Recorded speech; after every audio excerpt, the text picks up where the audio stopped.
How you doing, everybody? Bob here again, and I'm gonna try and make another little video here about this is probably a situation that a lot of people have had to deal with, and usually the easiest solution is to go to an electric fuel pump. And just like everyone else on this on my Fury here, I'm having when the engine gets hot and the engine compartment gets hot on a hot summer day down in South Georgia. Actually, this is North Georgia. As you can see, I've ran my, the fuel pump gets hot, gets heat soaked, and you start losing fuel pressure to the point where the engine will cut off. Mine does the same thing. It doesn't cut off, but it gets close. And I think actually, if it sits long enough at idle, it does cut off.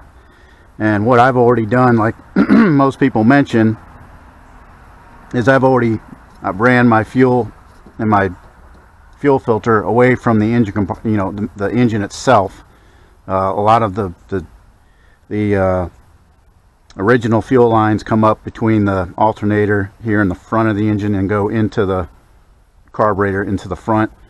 When I put this Holly on, this fuel line, I got the this is just the pre-bent fuel line, and it doesn't if you put it on forwards, it goes right into the distributor. So you'd have to get, there's the little kits you can buy with the AN fittings where you make them, and then you can make it actually the nipple come out right here, instead of with this fuel line.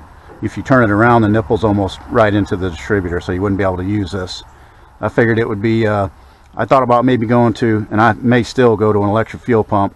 So what I did was turn this around, so that way if I did go to an electric, I'd have the line already back onto the firewall, and I could put my regulator right over here on the fender well, and this run the line is right down on the frame rail. And I've pretty much done everything to alleviate, and some of the things that you can do to minimize it, of course, are to shield all your fuel lines away from any heat source. And you can see I have this the wrap that you can get from this is just the stuff you put on HVAC. You can get it from the big box stores, or you can get it online. It's flexible. It's got a little foam, sticky foam on the back. I've got mine triple. I've got it triple protected. The fuel line that comes out of the frame rail, I put a rubber hose over it, and then I put another piece of, which is hard to see here. I put another piece of rubber foam on it, and then, I did eventually buy some, quality heat shield, but at the time I didn't have anything, and the frame rail is real dirty, so that stuff doesn't stick. So I just took a license plate and bent it over it, zip tied it, and that works pretty well. Now since then, since I was having a lot of issues, I've got I put these new HP manifolds on, and these manifolds, and then 2.5-inch pipes, and these manifolds suck a little closer to the block than my 2-barrel, just the 2-barrel exhaust manifolds, which were just actually barrels, and that connected, and they were restricting so much flow the engine was actually heating up.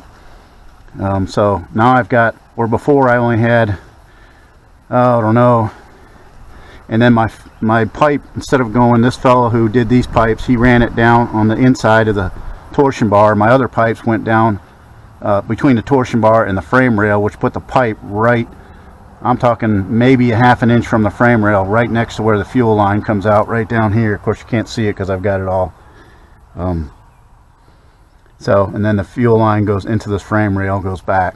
So I've got a lot of clearance here, so that helped with some of the heat soak and with some of the vapor locking, but it didn't completely get rid of it. And I've also got in the back, coming out of my fuel tank is your fuel line, and it's metal, goes over the axle right near where your exhaust pipes are. I have that wrapped with something similar to this protective sleeve. This is from DEI, so you can use something like this. And this actually, I think, has Velcro where you don't have to even actually take the line apart.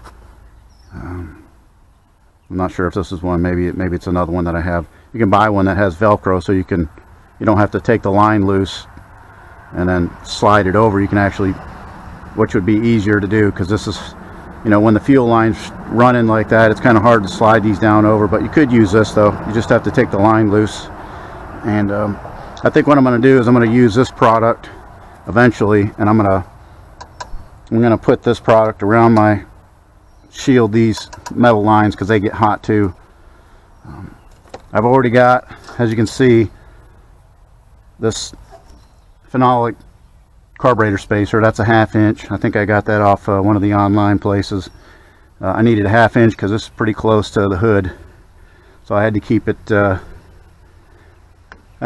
low as possible. Then I actually had to go to this drop air cleaner. I had a finned air cleaner, but I went to this dropped air cleaner to get clearance for the hood, which you can see I've got probably an extra 1.5 inches now. So as well, my gas tank, you want to keep the gas cool. That's why your car always runs good in the morning on a cool morning, because the gas in the tank gets to ambient temperature, which is most people in the morning, spring and early summer, is usually somewhere around 60, 65, 70. So that gas is nice and cool, and it's got big volume, so that cool gas comes up and it'll cool off the fuel pump even if it is a little bit warm, and the engine will run good. It's only after the outside air temp starts, you know, growing, your engine temp grows, the temp in the fuel tank grows, and then as it goes through all your lines, it gets hotter and hotter, and it gets to its flash point. By the time it gets to, you know, by the time it gets to your to the fuel pump's hot. It gets so hot that the fuel's hot, and the fuel no longer cools off the pump enough, and then it just starts to vapor lock. So what I'm going to try and do is, I bought, you can get these online, and this actually fits, this is, they list it for a 4, but it fits Chrysler. I think it may fit some Oldsmobile, Buicks, and some Chevrolets. I'm not sure. Some model Chevrolets, but you know, it goes on here. Then this, you know, is similar to the, you know, gasket material. This is actually, that's plastic. This is more, almost looks like fiberglass. There was a poster too that I read. The only issue with this is a fuel pump that I already had on my engine at some point. I don't know if you can see, but you can see the marks here on the end of the strike, you know, the strike area, which is kind of raised, and the lobe on the cam was hitting, you know, almost pretty close. There's actually 2 spots here, so I'm not sure if I had 2 different cams with this, but there looks like there was 2 spots where the lobe was hitting it, and it's pretty close to the end. And problem with this is, if you put a spacer in here that's 1/8 of an inch thick, and you move this away from the lobe, then you may not get this may not be far enough into the engine for it to strike properly. So I'm actually gonna try it, and I'm actually gonna see if it'll work, because this is the last thing I'm gonna try before I go to electric fuel pump setting. I've already got the bracket. You can't see it, but I've already installed a bracket down on my frame rail, and I've got a plan, I think it's right there, to run the line up, put the regulator here, pump down there, and then I may put a Y fitting in it and run it tandem with the fuel pump, and only run it when I need to run it. So I'm going to try that today. And another thing I wanted to mention as well, my gas tank's been undercoated. It was pretty thick, so halfway up to the flange, that where they, you know, cinch it together, and so that helps as well to keep your fuel cool. So if you can, you know, if you're able to take some undercoating and undercoat the bottom of the tank. If your exhaust pipes run close to the tank as they come over the axle, which both of mine did after I put these 2.5s in, what you can do, and I don't have it, it's over, actually you might be able to see where I use the muffler. You can use that the fiberglass muffler wrap like they use for motorcycles, and you can I wrap both of my pipes as they go near the tank, about 6 inches away from where the tank is, to try and keep some of the heat off the pipes from soaking into the tank and heating up the fuel quicker than it needs to. And that's the the muffler wrap there. I put it there because this pipe runs right next to my transmission, the corner of the transmission. All that's going to do is heat the transmission up, heat the fluid up prematurely, and eventually cause premature failure because you're trying to keep your transmission fluid cool. So I put that wrap on there to help keep some of the heat soak out of the transmission as well. I had a little bit of extra, so why not, right? So today I'm going to start taking this apart, and so I can get at the fuel pump and see what kind of damage I can do. I'll probably just end up burning a morning, but somebody's got to try and figure this out. I mean, it's already been figured out 100 times, I'm sure. Unfortunately, on the Chrysler, it's buried underneath the fuel pump's buried under the alternator, so you pretty much have to take the alternator off, unless you can get the car up on ramps. If you can put it up on ramps, you might be able to get to it and do all this from underneath, but I'm going to do it right here. So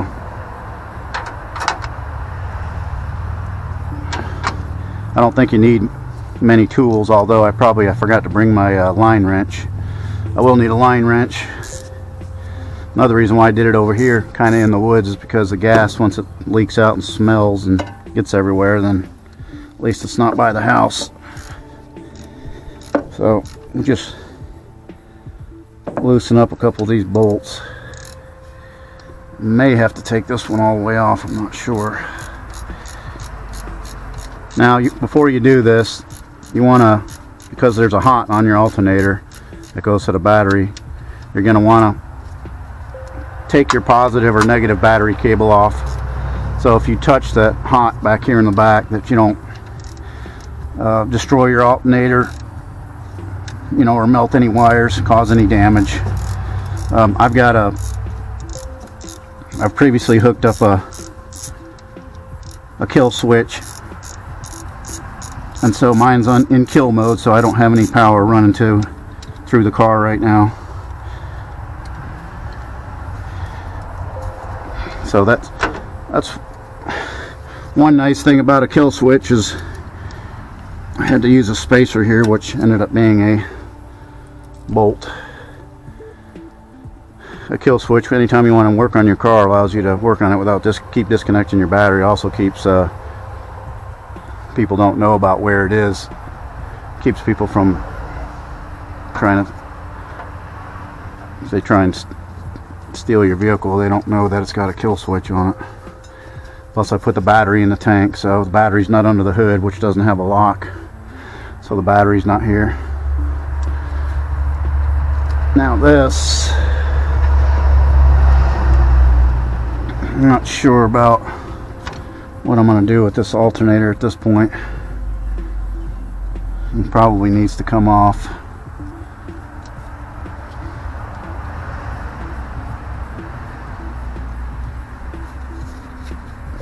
Completely. So I think this is a one-wire alternator, so I believe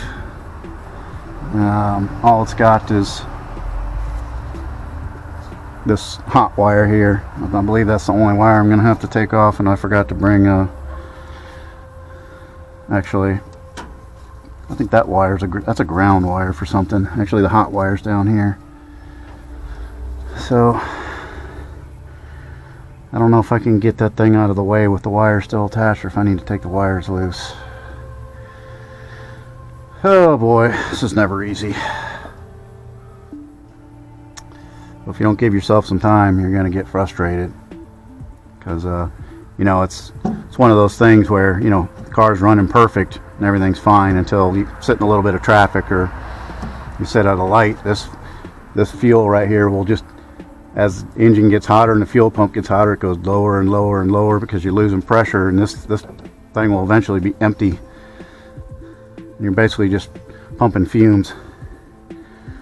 So I guess I'll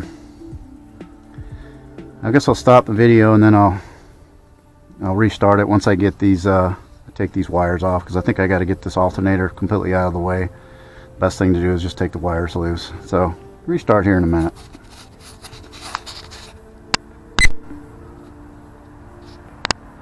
All right, back again, and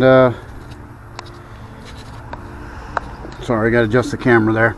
A couple things to mention. I went ahead and I've removed the alternator. All I had was the ground strap, and this is the old wire that I don't need. I have a one-wire alternator, so you really just need this one. I just grounded my distributor on it. And I took the fuel lines loose, and my car is parked on a little bit of a downhill slope, and there's quite a bit of gas in the tank. So make sure either run most of the fuel out of your tank, keep it on a level surface, because as soon as I took the line off from the tank, the gas started flowing out of it. I had to run back and get a bolt and plug the hose. It's not completely really plugged. I think it's still leaking, but it's better than it was pouring out. And then of course I took this line loose, which I can't really move much because I've got it zip tied down. So now it's exposed, and on these 383 440s, Mopar put this bolt right next to the block, which is very difficult to get off. So I use it's a 14 millimeter 9/16. I might have to go get one of my 12-point socket, but I took my swivel and put some tape on it so it doesn't swivel too much. And with a short extension, I'm going to try and get it off. Now, whenever you're taking a fuel pump off of these things, make sure you take this bolt off first. Loosen it up first. Don't loosen this one, even though it looks nice and staring at you in the face, like it's nice and easy to get off. Take this one off first, and actually, not sure it's, there it goes, it's actually moving now.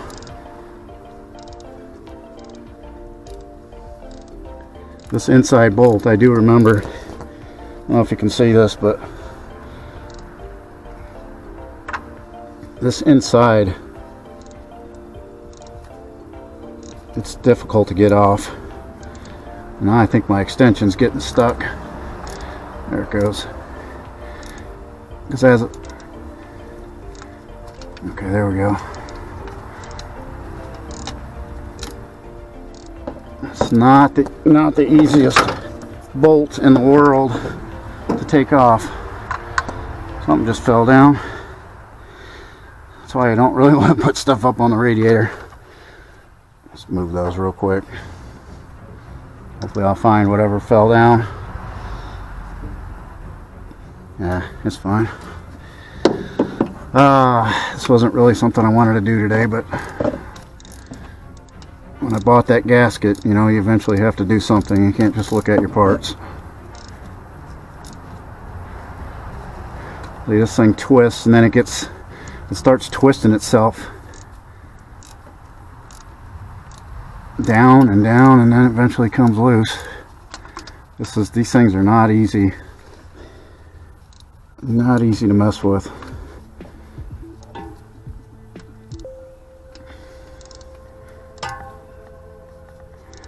It might even be, if you had a 1/4-inch drive and if you had a 1/4-inch drive where you could put a reducer on, put a 9/16 and use a 1/4-inch knuckle if you had one, because this knuckle is almost too big to get in here.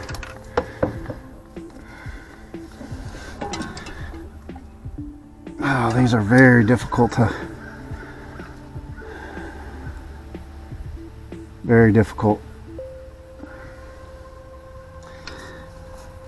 So you can't get in here. And I remember when I put this thing on, it wasn't easy to get on either.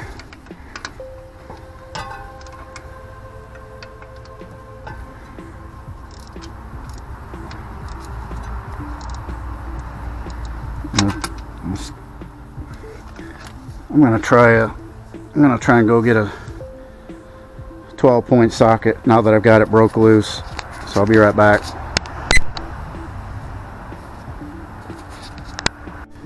Alright, back at it. And I went and got a 12 points 9/16. I think that other socket was actually a 14 millimeter. And the 12 points and the 14 and the being a 9/16, I think these are actually 9/16 bolts. It's not binding up as bad.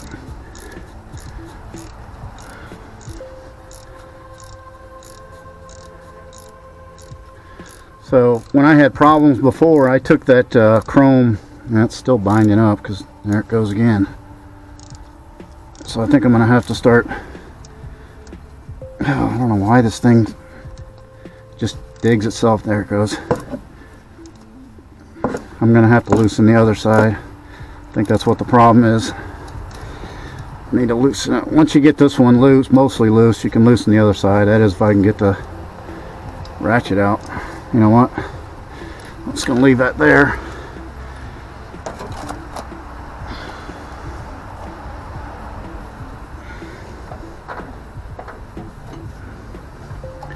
Get the other socket.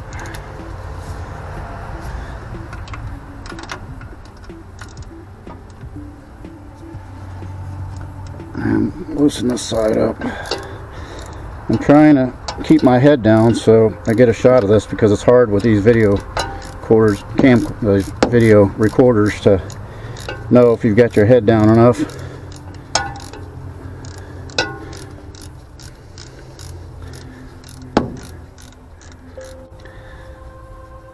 Okay, so now that the pump can move a little bit, hopefully, there we go.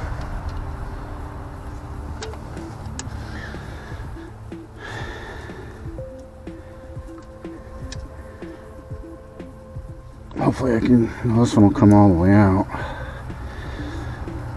And when I was having a lot of problems 2-3 years ago, I always thought, first off, it was the fuel pump, because I have a chrome, the one that I've showed you, I'll show you again, it's a chrome. It's supposed to be, you know, 40 or 60 gallon, whatever it is, 80, whatever they claim. Not sure where they get those standards from, but I always thought that was the issue. That's why I put this is a stock pump. And so I put the stock pump back on it, and that didn't do anything for the heat soak. So I just thought I'd mention that, because there's a lot of people that always think it's first thing they do, just like I did. They always think it's their fuel pump, and it's not.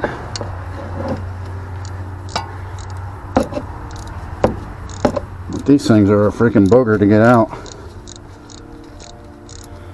Fortunately, it just, that thing keeps wanting to. Fortunately today, it's a nice day for a change. It's breezy. So far it's cool. It's going to get warmer as the day goes on. That's why I started this in the morning.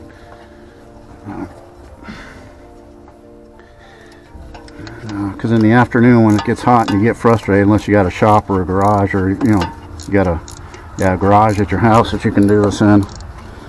I'm always having to do this stuff outside in the weather.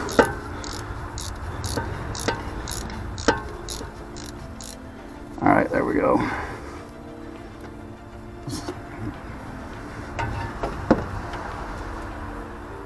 Oh, this thing's peeing all over the place. Okay, let's see. So let's pull that off. Put down there with the other one. And the strike zone on this pump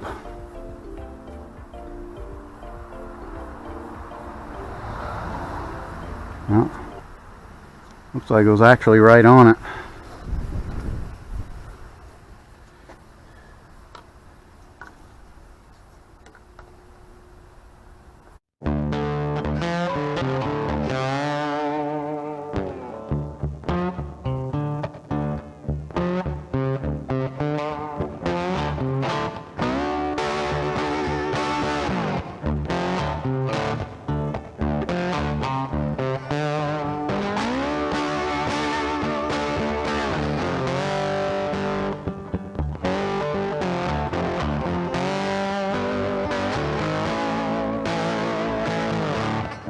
What I didn't do was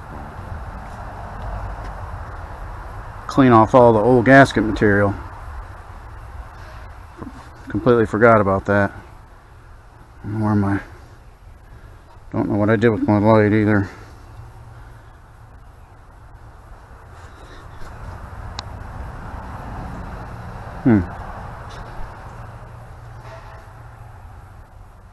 Anyway, maybe that fell off too.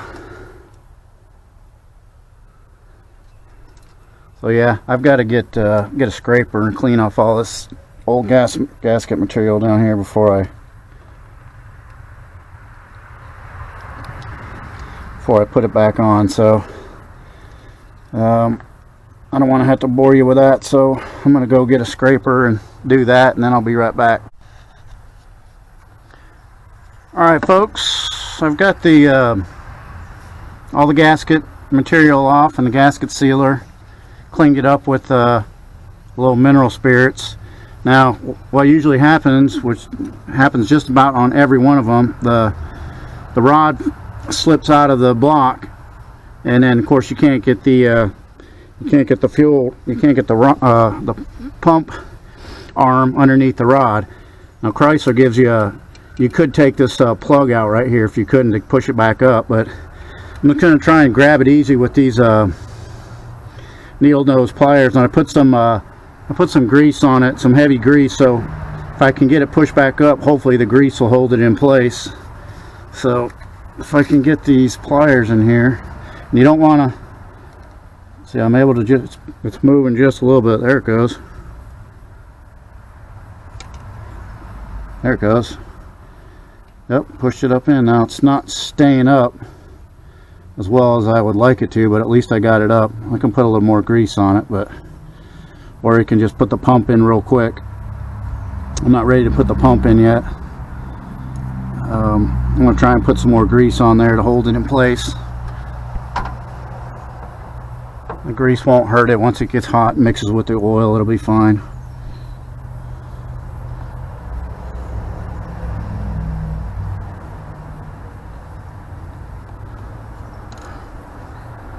It's not a real easy place to get into.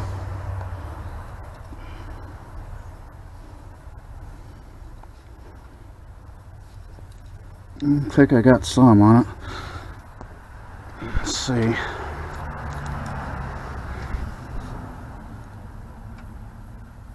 It's not staying all the way up in there, but I guess I could try and spin it a little.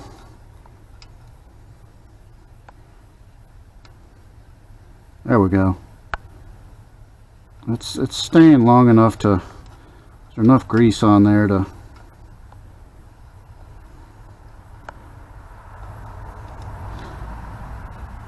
yep, should be enough grease on there to hold it in place. If my spark plug wires weren't in the way from keeping pushing my pliers out. There we go. Alright, so we got that pushed up in there. That was just some old marine grease that we had. Just needed a little bit to put on the shaft. Now I'm gonna put just a little bit of this sealant, because you shouldn't need much. Theoretically, you probably shouldn't put any, but this material seems pretty hard. I don't think it's gonna. It may leak if I don't put anything on it. So.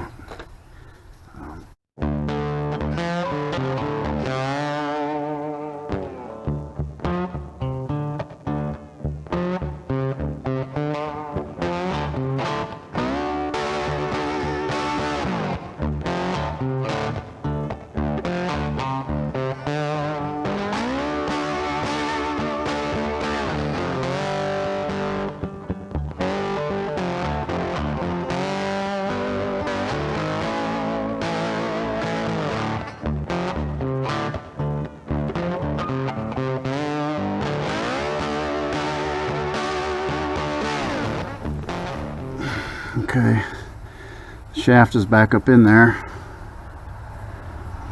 Get one of my bolts handy.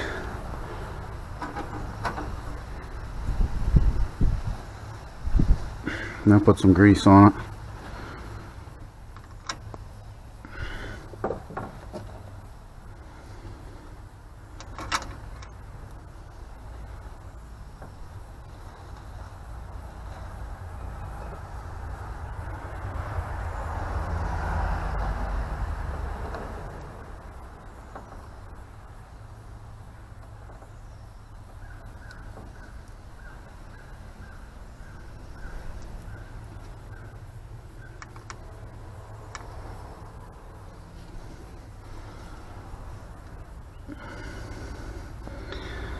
Alright, if you can see that, I don't know how I can keep the light on it, but I wish I had two hands. Maybe I can get that right there.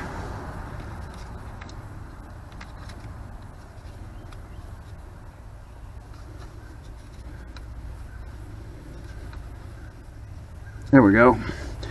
Alright, you can see the pump shafts up in there. And you can also see that my pliers are all around the spark plug wires.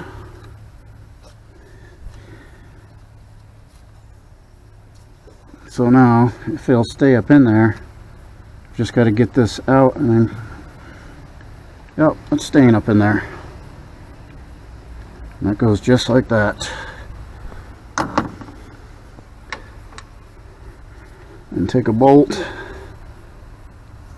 I just hope it's, with this thick gasket, I just hope it's enough pressure on the stem, because otherwise it won't pump. These things are not easy to get in.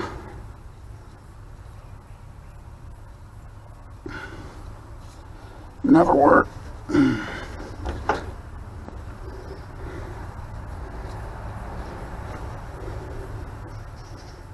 It's always difficult to find the hole.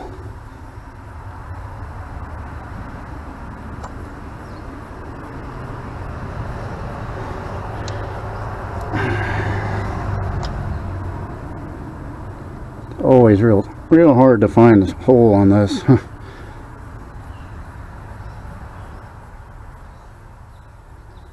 And it's proving to be just as difficult today as any other day that I've tried to do this.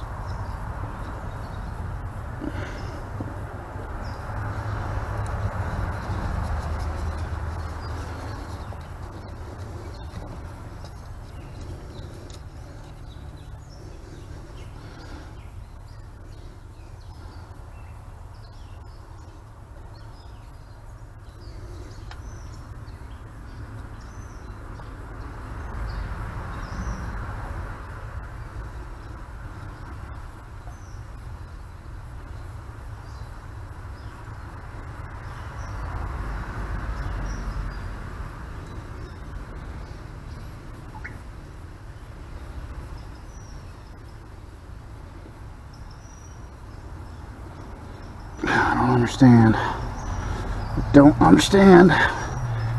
These things are always really hard to get started.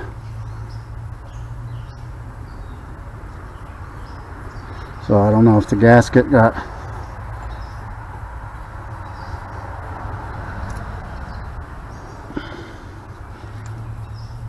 and you never want to get it cross-threaded. That's the worst thing on the freaking world. This is proving just as difficult as any other time.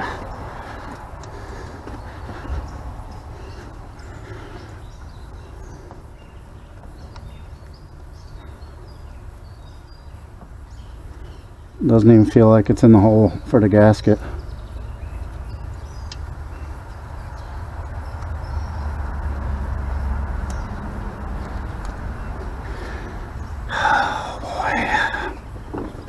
This is horrible.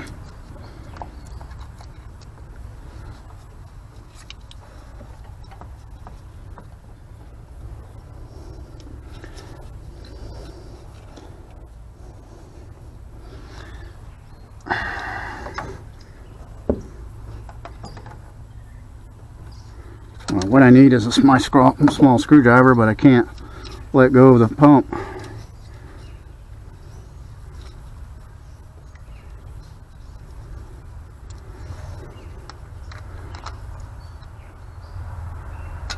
There, it feels like it's through the gasket.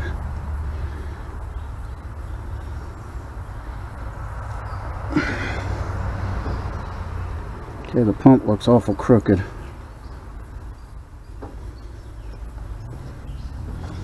Okay.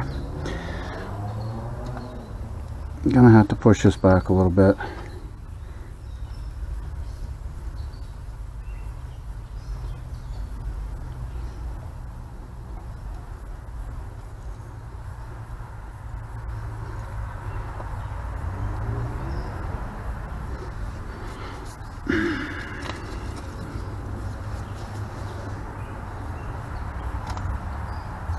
Okay, you can see the rod is still good. It would have to be. There's no way this thing could fit in there with the rod. The rod had slid down.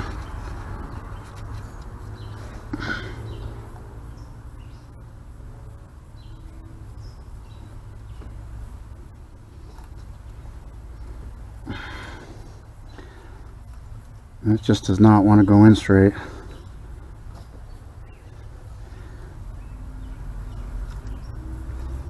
I pulled these bolts out and they were loose. Now they're going in tight.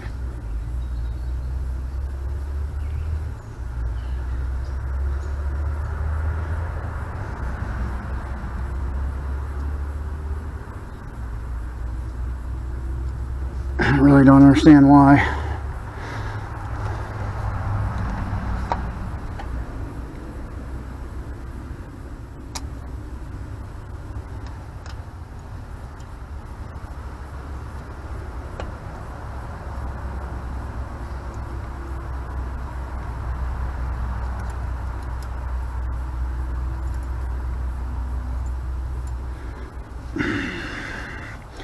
Unless this bolt was the one for the back side, which is probably what happened.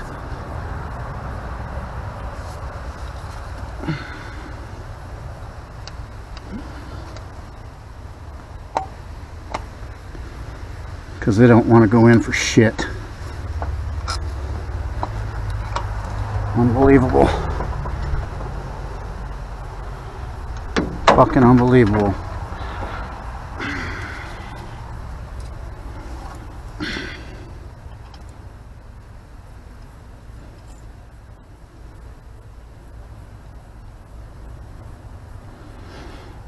Probably the other one goes in, but it stops.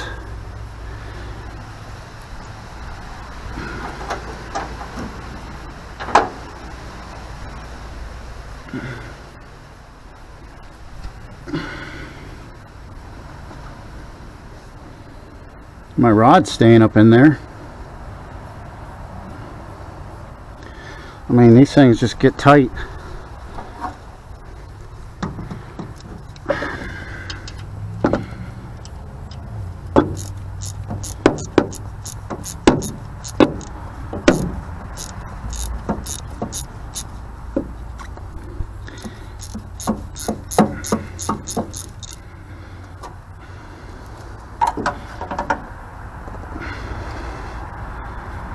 So it should just go right in. Should be easy. Rod's still up. If I can.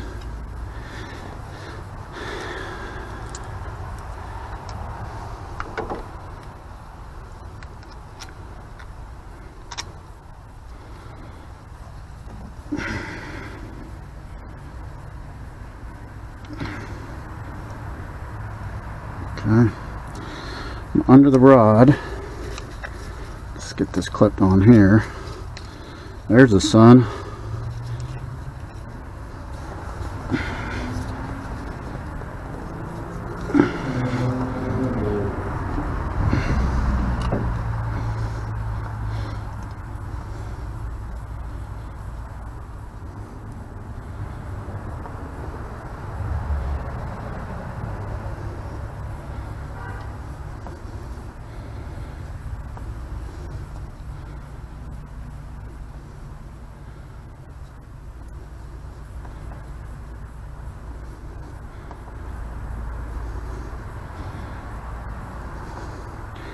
Alright, I think I got that one started, believe it or not. I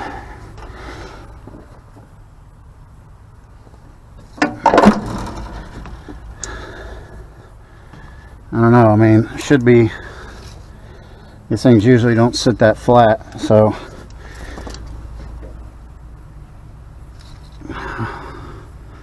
You know, I don't know if that pump rod is gonna, you know, push that. I don't know if it's gonna push that rod up in there all the way up against that rod or not. Which it has to be tight.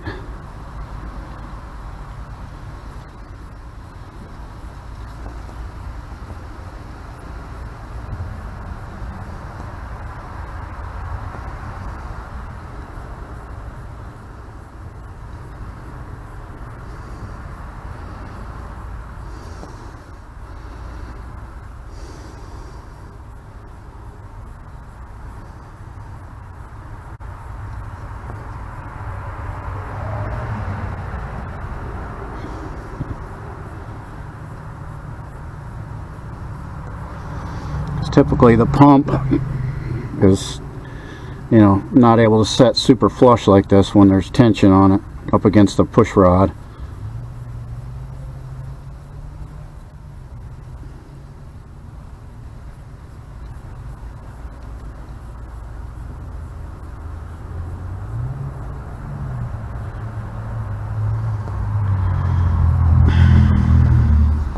I don't know.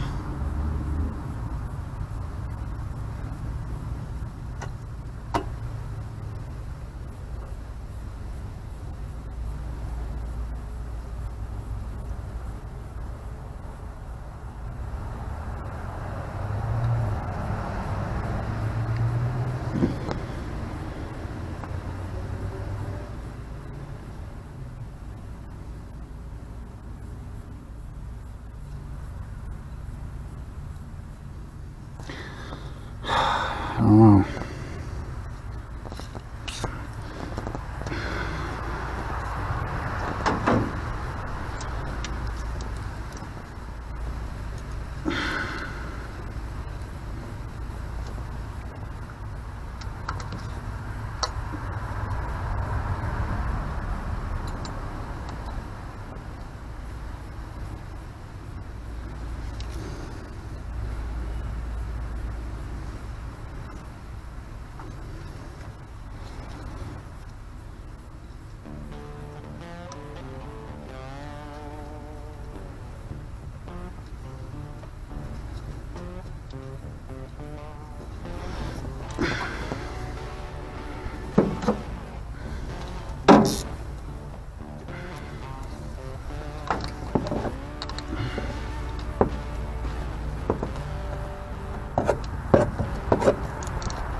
This side's proving just as difficult as the other side. Alright folks, I finally got the other bolt in.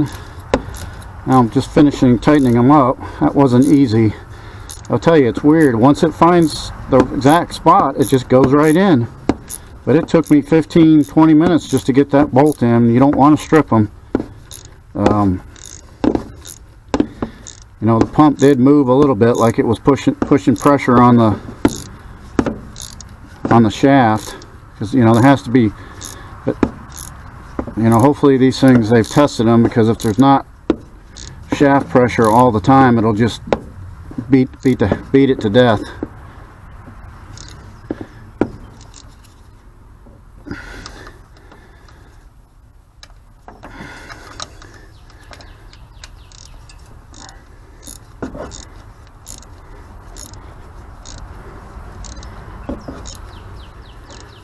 So at least I got it back on. and got it on tight.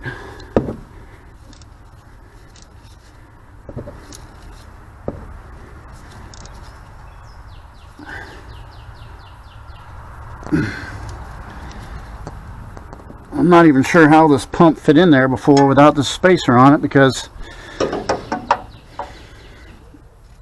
as you can see, and I had this on before, that pump is right up against the block. 1/8 of an inch gap. I guess it probably would have been, without that spacer, would have been hitting the block, just touching right up against it. But it's on, so now all I got to do is hook up the lines and put the alternator back on. I could just run it without the alternator and the fan for a few minutes to see if it was going to work, and maybe I'll just do that. And I'd have to make sure it didn't eat my fan belt up, but I might do that. Just hold the fan belt out of the way so it doesn't get eat up by the crankshaft, because the only thing that's going to be spinning is the crankshaft and the power steering pump. I wonder if I can put it around the side of the, there we go. Should spin okay, as long as I'll have to get some kind of way to hold this belt up. Actually, if I just lay it right there, it won't hit anything. So I think I'm just going to hook these lines up. My battery's strong enough, and just see what's going to happen before I put the alternator, because I may have to take it all back apart, take that spacer out. So let me hook up these lines, and then when I start the car, I'll put the video back on. All right, here we go.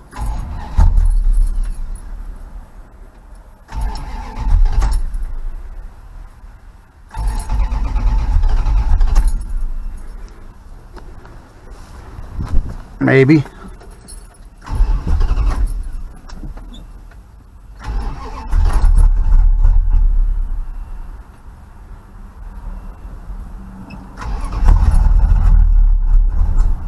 I pulled the choke off, and now it's not wanting to do too good.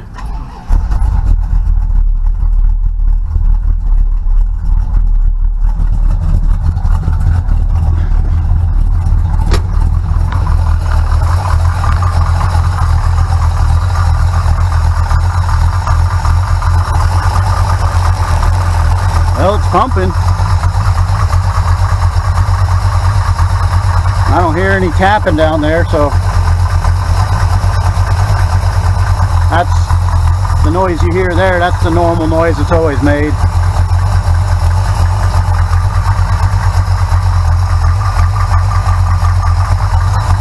I don't know if that's 60 gallons a minute or an hour, I don't know.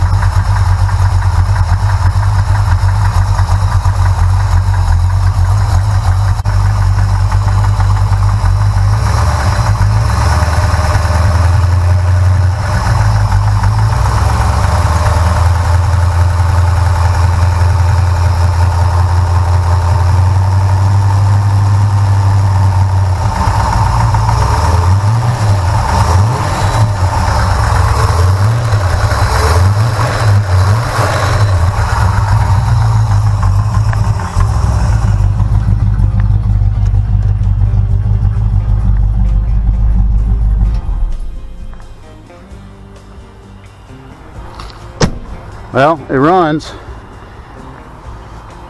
It's pumping fuel.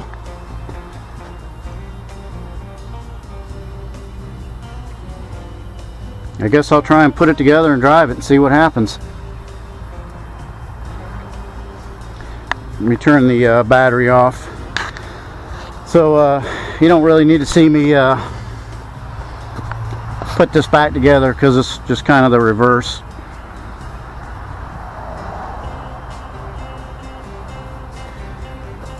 Just kind of the reverse of what I just did. Pump's already on, so all I gotta do is put the alternator on and tighten the belt.